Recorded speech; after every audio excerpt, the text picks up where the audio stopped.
بلخ کې د 14 ولایتونو ترمنځ د کیون نړیوال سبک درېیمې دورې غوره اتلانو اماتور سیالۍ ترسره شوې.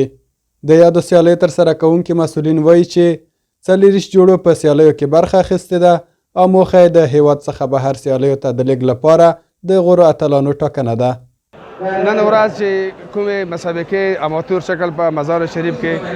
برگزار شوې دي، په دې مسابقو کې د 14 ولایتونو د افغانستان ورزشکارانو اشتراک کړی دی او درېیمه دوره مسابقې دي چې په مزار شریف کې د بهترینو ورزشکارانو ترمنځ برگزار کیږي. تقریبا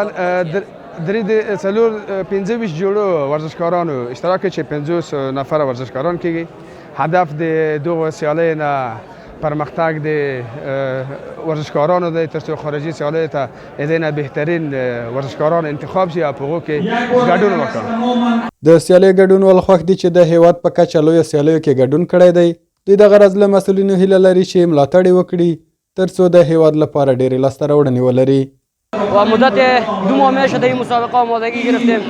که بنده با یکی از بهترین‌های ولایت جوزجان جوره شده بودم که خوشبختانه توانستم برای داورا پیروز میدان شم. و یک تشکری خاص میکنم از گراند ماستر استاد پنج مراد فروز که همچون برنامه را به ما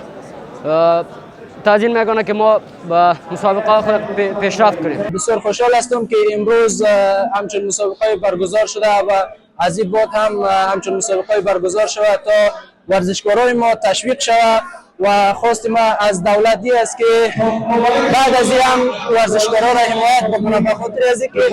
ورزشکارای ما که است مشکلات اقتصادی داره اینا را حمایت بکنه و همچون مسابقات را برگزار کنه تا قدرت خود و جهان نشان بده. زحمت زیاد کشیدیم که این مقام به دست بیارم و خیلی خوشحال هستم از اینکه این مقام به دست آوردم و میخوایم مقامات دستاوردهای زیاد داشته باشیم برای یک از کشور. له بلې خوا د بلخ بدني روزنې مسؤلین وایي چې دغه ولایت کې اوس تر 450 شاوخوا ورزشي مکانونه فعال دي او د خصوصي سکتورونو لخوا د ورزش په برخه کې کومې برنامې چې ترسره کیږي د یاد ریاست تر څار لاندې دي او تل به یې ملاتړ کوي.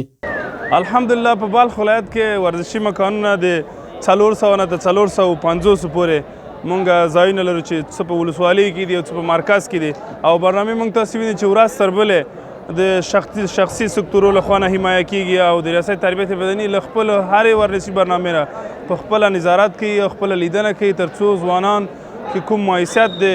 دې رانشي چې مونږ یو اداره نه لرو بلکې اداره موجوده ده. اسلامي امارت هر کار ته یو اداره فعاله ساتله چې ورزشکارانو لپاره تربیت بدني ریاست دی. د رزمي ورزشونو په ترڅ کې د کیون نړیوال سبک چې د بوکسینګ، مویتای او کاراتې تخنیکونه سره یوځای کوي او یاد رزمي سبک جوړوي، د هیواد رزمي ورزشونو د ودې لپاره یو مهم، پیاوړی او تخنیکي رزمي سبک بلل کیږي